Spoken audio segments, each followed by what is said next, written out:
Aujourd'hui on est dimanche de Pâques et on chasse pas les œufs, mais avec cet outil on va chasser la semelle de labour et on va lui faire la peau. On est donc de retour dans la parcelle qui va cueillir mon maïs pour cette année. Il y en a d'autres mais c'est une des parcelles qui va cuire.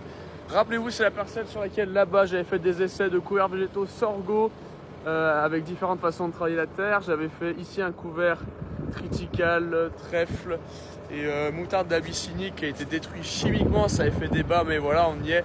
Aujourd'hui on voit du coup qu'il a été plus ou moins bien détruit. Je crois que j'ai fait un mangue au pulvé. Et du coup j'avais dit cette année je veux pas labourer, je veux décompacter.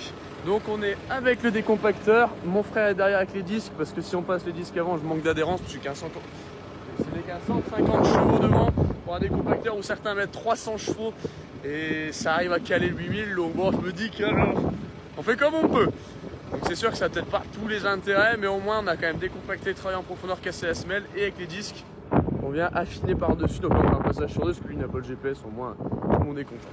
La semelle de labour, qu'est-ce que c'est? La semelle de labour en fait c'est lorsqu'on vient labourer tous les ans, je me mets à l'abri du vent la parcelle, donc on laboure en moyenne à 20 cm de profondeur, 17 exactement sur mon exploitation, et on vient lisser le fond de la parcelle en fait. On vient tout le temps à la même profondeur faire une raie de charrue qui du coup lisse le fond du sol et crée une semelle imperméable à l'eau, aux nutriments, tout ça, et même aux racines des plantes, ce qui vient du coup compromettre les rendements, leur enracinement et la croissance de ces dernières.